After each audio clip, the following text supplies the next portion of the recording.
the heavyweight champion of the world, pound for pound great, Oleksandr Usyk is taking on, help me out here again, Grok, Rico Verhoeven. All right, but AKA he's fighting Spider Rico at the pyramids, Raheem, in Egypt, which, to be fair, is kind of cute. Kind of cool that you're fighting at the Pyramid of Giza, but you know, kind of Illuminati too. Anyway,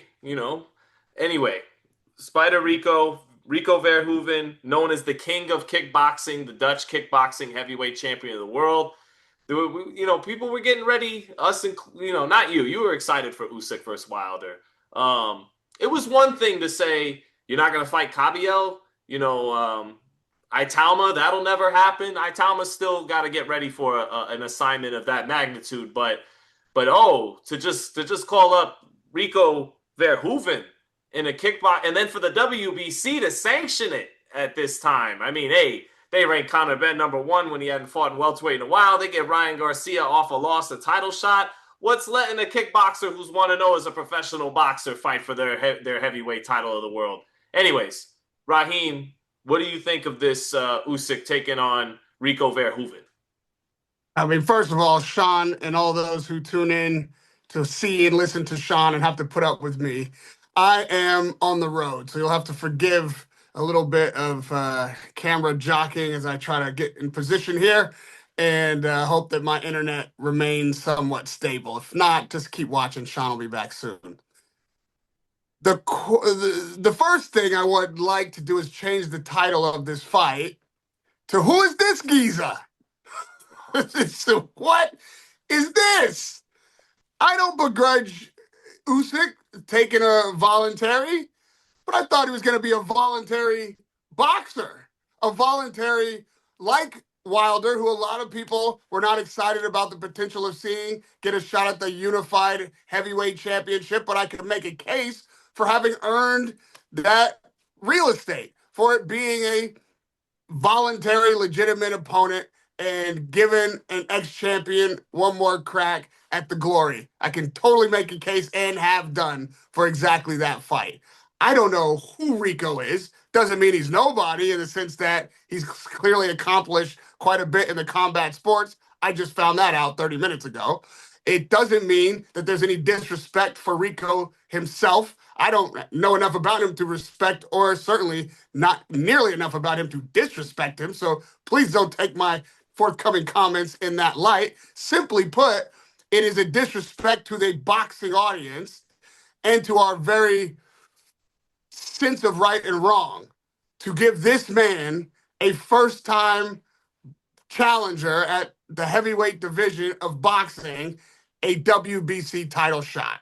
Now, I also have read that this is not necessarily his first voyage into boxing, but there's just no justification considering all the people that are in line and waiting, all the people who have a much more deserved argument to make for them legitimately deserving a shot. And if you take a mandatory, I have no problem with that, considering it's something that Usyk himself has earned. But I would say that the boxing audience certainly has earned at least somebody on a contender list somewhere at some point who we would like to at least have gotten a shot in the past who hasn't, or a makeup shot that maybe somebody missed out on. I could even, listen, I thought maybe what would have been a crazy cold thing is if Parker, which doesn't seem like he's going to be getting out of this trouble soon, could get out of that trouble, maybe give Parker the shot anyway.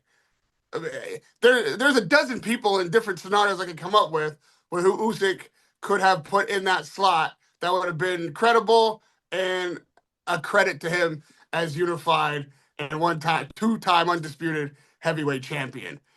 These kind of shenanigans really make the case for the Dana Whites of the world. They really make the case for the criticism that boxing is looking at right now. That's an incredible location. I'd love to go to a fight at Giza in Egypt. I've never even been to Egypt. I get how you're reeling us in with that.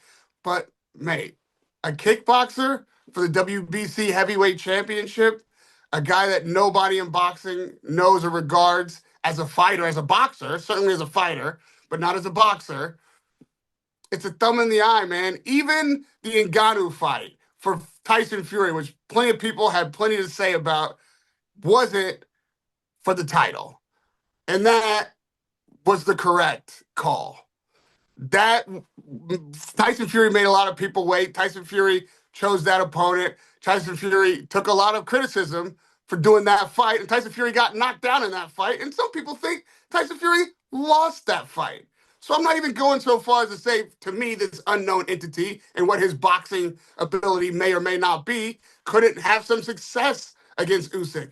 But you hold people's lives and earning potential in your hand. The very fiduciary viability of the heavyweight division is in Usyk's hands, and I guess to some degree, Fabio Wardley's hands, who has taken on an incredibly good challenge for his first time out when he could have taken a gimme. It's not right. So it's not right. That's my issue. That it's not right. And if you're gonna do it, can't be for the title. You just got to make it exactly what it is. A completely self-aggrandizing, fun play for you to just go out there and have a fight that means nothing. Yeah. I mean, it's the WBC. If anything, is the worst party in all of this. Is you're going to make it for your title. They're like, hey, we got Shakur Stevenson and Terrence Crawford saying fuck off. A lot of people in support of them doing so. We need 3% somewhere. We're not missing out on this. We're going to let it go ahead and let it be for our title. Sorry, Kabayel, who is our interim champion.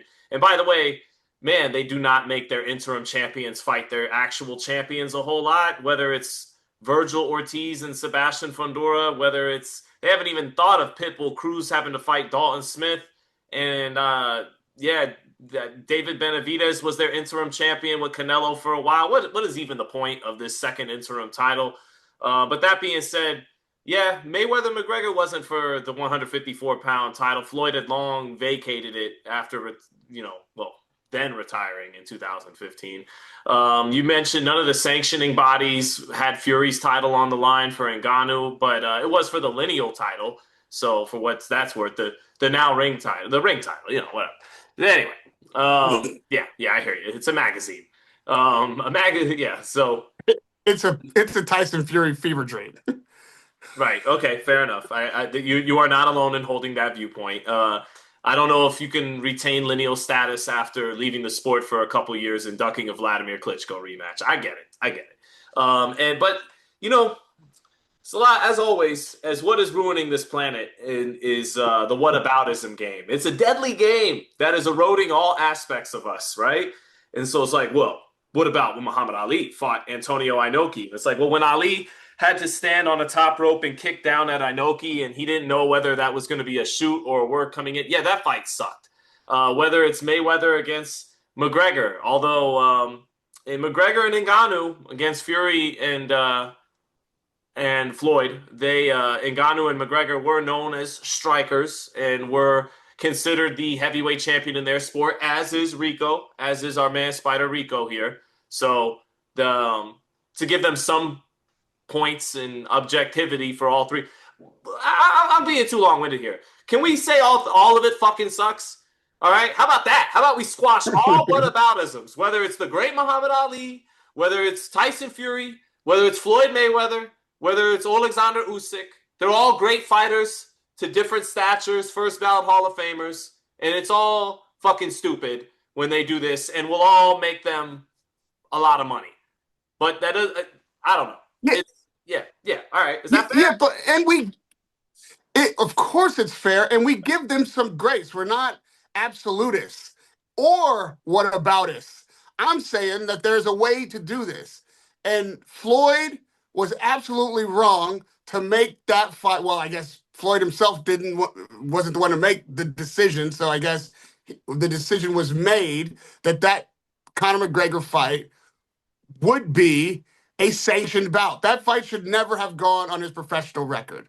The Ali bout, it's not a professional fight for your professional record. It's an exhibition if you're on the top rope kicking down. At that moment, even if it was sanctioned, at that moment, it becomes an exhibition. This fight, I could even, you know what? And I got to be honest, I got to be fair. The news just came across the wire. I haven't done a deep dive on Rico. I don't know what his previous boxing He has a 100% knockout experience ratio. is. 100% knockout ratio. And how many fights? 1. I was about, you know what? I didn't want to disrespect the lad and assume it was one. Okay. With one fight, which is one fight more than Conor McGregor had when he fought Floyd Mayweather, the pound for pound best, potentially the greatest of his generation. Usyk can be said the same about. You cannot sanction a fight, and that you cannot do that and hold the same credibility after you've done that. Which is why an argument can be made that Ngannou, while a striker, still never having fought as a boxer, should not have even had a sanctioned bout, but at the very least, it wasn't a championship title shot. And yes, for those who are going to say he did well and the success that he had in the fight, to me, that is an irrelevant argument. It's simply that he overachieved and did what should have been the impossible, but in reality shouldn't have been allowed to be attempted.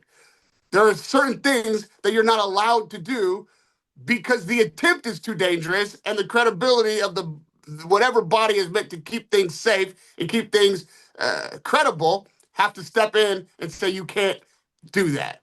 Not with our authority. This should not be done with the WBC's authority. Kabayel should be elevated to champion if that's the case. Again, Usyk should have his voluntary. Kabayel, to be fair, should have to wait.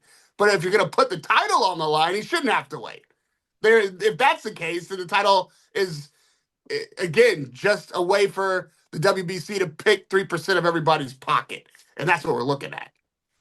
Yeah, and I guess part of the faction of boxing public is like they want to see Usyk get some stick for it, and here we are, doing it because it is what it is. It's like it's not to satiate them, but I will say I get it. I guess the perspective that because he's this God-fearing, stoic, Ukrainian warrior, that people think he would be above just doing a BS type of fight for money, and clearly all factions and denominations are not above such behavior in prize fighting. So he's just the latest to do it. He won't be the last to do it. Again, I want to see if he's got 2 more years in him. Let Itama get prepared for that, and I would love to see that kind of old lion versus young lion fight. I think Kabayel is obviously the deserving challenger for the WBC title. I already thought he was kind of picking low-hanging fruit, looking at Wilder, who's well past his best, but this takes it to another level, and it is what it is. Yeah, you're right, Sean. The WBC is the villain here for me. I'm not mad at Usyk for choosing this opponent. I am upset that he even allowed the WBC to do what they're doing, but it's not his responsibility to police the WBC. Obviously, that gives the fight a bit more sellable, sexiness. I can see him wanting to make it as attractive an event as possible. If the WBC's want to put the title on the line, who's Usyk to be like, no, don't do that. But Suleiman is the one to be like, no, don't do that. And I think it's a mad disrespect to Kabayel. If I was IG, I'd be fuming. And it really does diminish the value and credibility of the WBC. These moves are just so blatant. You're stripping Shakur. I mean, it's like, come on, man, get out of your own way. Give us something to hold on to, those who want to fight for the traditional, even 4-belt era. As much as we've complained about there being too many belts and everything, what the alternative appears to be coming down the line, that's worse. Could be worse. And at very minimum, give us some argument that the existing regime, maybe soon and quick becoming the past regime, was worthy of their salt. You're making it very hard to defend you. And right now, you're the one making the belts worthless. Not Dana White, not TKO, not Turkey, not anybody. You're the one who's making the argument. They can be quiet. They should be quiet and just get out of your way and let you fail and then pick up the pieces. There's no need for them to become the villain because you're wearing the black hat. I don't get it. I don't know when the green belt became the black hat, but I gotta tell you, fast becoming, it's gone from a Batman utility belt to the Joker's makeup. Yeah, just zero consistency. You strip Bivol. Okay, cool. Because he doesn't want to do the Benavidez fight. Um, Even though I don't think his mandatory was due, you got that 12-month cycle for your mandatory. But, okay, that's whatever. You want to strip Bivol, even though you just let Canelo hold on to it for forever and never stripped him when David was in the same position. Then you want to strip Shakur when he wasn't even fighting for your belt at 140 pounds, fighting for the WBO belt. Then you want 3% of this event from the guy who's funding the enterprise in Zuffa that's gonna try to make your belt obsolete, and at the worst time, you're gonna just keep letting more hits to the credibility of the WBC go. It's yeah, he's on a roll. He's on a roll. Yeah, man. He's on a roll like a tone deaf gangster. you know, like sometimes the gangster runs the neighborhood for the good. Sometimes he helps step in and regulate what's happening on the street. Sometimes, even though you know that he's picking the pockets of the merchants and the citizens have to live by the law of the gangster in the land, he's respected in the neighborhood. You're losing your respect in the neighborhood, Suleiman. The green belt ain't holding the credibility that it once did. And then you have the audacity to want more than everybody else? Come on, man. You're about to ruin everybody's argument to keep what we have going. And those who are coming into the sport now, everybody talks about, the tradition of wanting to win the titles that their fathers, had, or the titles that they grew up watching their favorite fighters win. Well, once those titles aren't being bestowed upon the worthy challenger or elevated to champion in the ring, they lose the meaning in the era in which you live. So those become antiquated notions. And you want the belt that has no longer holding the same value that it held when your favorite fighter fought for it. So you don't want it as bad because it doesn't mean what it meant then. You can remove the value of something that currently exists. Look at the stock market. That's how it works. You have something that you are devaluing on the market and then relying on those who are now in a position to be the champions for the next generation to aspire to make your belt credible. And they are fighter after fighter finding that the fees aren't worth it. And now, as you continue to make email champions and have to elevate fighters to championships, and fighters wait too long for their shot, it becomes something that's not even worth wanting anymore. And you will make room for Zuffa belts, and you will make room just for fighters making the biggest fight on the biggest stage that they can make and not caring about a championship at all. That's what's coming. And it's nobody else's fault but the existing power structures.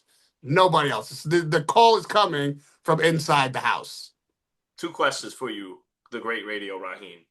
Do you think Usyk's days of fighting maybe a Fabio Wardley, maybe I can see it, but do you think his days of ever fighting a Naitama or defending against Kabayel, I'll put Wardley in there too, but for some reason, my gut tells me I could see him fighting Wardley if he gets past Dubois, but I don't know if he wants to fight Kabayel or not. And again, I would pick him to be Kabayel as long as he's switched on, as you guys say over there in the UK. But he's Usyk. But do you think his days of fighting really dangerous threats are done as a champion? And why do you think after all that smoke around Zuffa might get him, he may fight Wilder? There was even that little bit of smoke that I Visit Boxing might get him. What do you think ultimately kept him away from doing a Zuffa card, kept him away from Wilder? And are his days of fighting really dangerous competition now over? Usyk wants to have some fun. Usyk is done. He completed boxing. He did. So if he's completed boxing, then what is he doing? Now he really is prize fighting. Now he is having fun and reaping the rewards and sowing the benefits of all of his hard years of discipline, all of that he has put in and accomplished in the sport. And he is gaming the system. And why not? Because all of those who he came up with have done their best to game the system themselves. And now the system is more gameable than ever because the system is game. So he's taking advantage of his position and doing what he wants to do, when he wants to do it, the way he wants to do it. And what fighter wouldn't, really, especially when the rewards are as steep as they are right now? He's completed boxing. So I don't think he feels any obligation to legacy moving forward or to the next generation having a shot. He was really complimentary and grateful to Joshua for giving him a shot at the title when Joshua didn't necessarily have to. That began the heavyweight championship run of Oleksandr Usyk. And so he's given Joshua 2 shots. He gave Fury 2 shots. He gave Dubois 2 shots. He completed boxing in the process. And now he is doing what he sees the landscape rewarding, which is fighters writing their own story, writing their own ticket, writing their own check, and taking the path of least resistance to do it. Now, I don't think he's doing that because he doesn't want or is afraid of any competition from a young or hungry fighter. He's doing it because he can, and he's having fun. I'm sure whoever this Rico kickboxer is to Usyk, that's a fun fight. For whatever reason, he wants to fight that guy. He's not fighting that guy because he necessarily doesn't want to fight somebody else. He's fighting that guy because he wants to fight that guy and can make a ton of money doing it. He can do it in Giza, and it's going to be one of those fights that have happened in a place that have never happened before. And that's what did you call it? What did you say it was? In which regard? That fight. You were like, because it's in Giza. I was like, that's kind of cute. It's kind of cute. It's kind of cute. It is kind of cute. I mean, kind of Illuminati, but kind of cute. Well, if you've seen any of Usyk's haircuts or ring robes, he likes being kind of cute. Yeah. He's not. What's going to stop him? You know what I mean? I don't begrudge him. It's voluntary. Screw you guys. I'm a fighting Spider Rico. Yeah. Yeah. In this case, I really do begrudge the WBC, and I will hold true to, like, you know, fighters with one fight, no boxing matches really shouldn't be sanctioned against the pound for pound number one. Certainly not. And the fighter of a generation should not be able to put another one in the win column fighting a one-time or no-time boxer. It's absurd. Okay, that works. Raheem, I almost ended the video, but I gotta bring this back. Is he ducking Kabayel? The WBC is ducking Kabayel because Kabayel's pockets ain't deep enough for that 3% to be worth them giving him a shot at the title if they can keep picking Oleksandr Usyk's pocket for that money.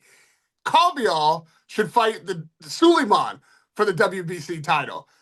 Suleiman is the real green belt holder at this point. He's holding the gun to the head of the WBC and making sure that everybody pays a ransom. Yeah, that's the fight. That's the fighter who's really ducking everybody. Mauricio Suleiman. I do think if the WBC actually did what they're supposed to do and be like, well, if you take this fight, we probably got to strip you, and you're not gonna, if you don't fight Kabayel, I do think Usyk would go, okay, take it, which would mean he would not face Kabayel if that was really enforced as his mandatory. Yeah, and to be fair, if you're gonna do that, like in the Wardley situation, then just let those guys fight for the title so they're not email elevated. Let them have that moment if you're gonna vacate anyway. I think Oleksandr Usyk is a little bit thumbing his nose every time he vacates.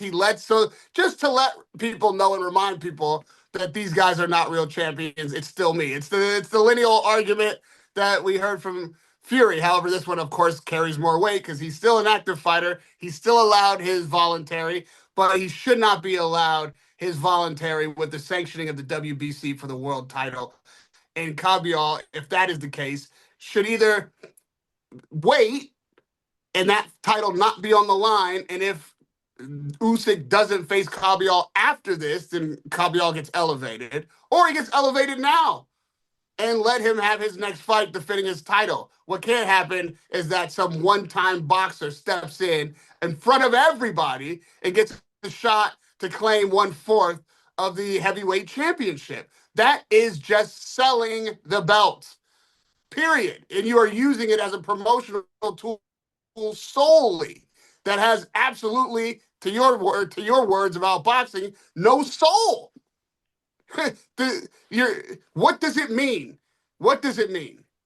If you were to beat Usyk, Rico, would I regard you as the WBC world champion?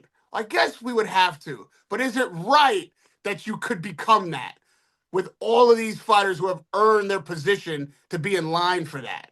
It's not about whether or not he even wins it or whether or not he does well in the fight. It's the fact that you can't say that you have a meritorious system if you're willing to put a guy like this in the position to win a title that becomes, just by the definition of giving him a shot at it, lacking in merit.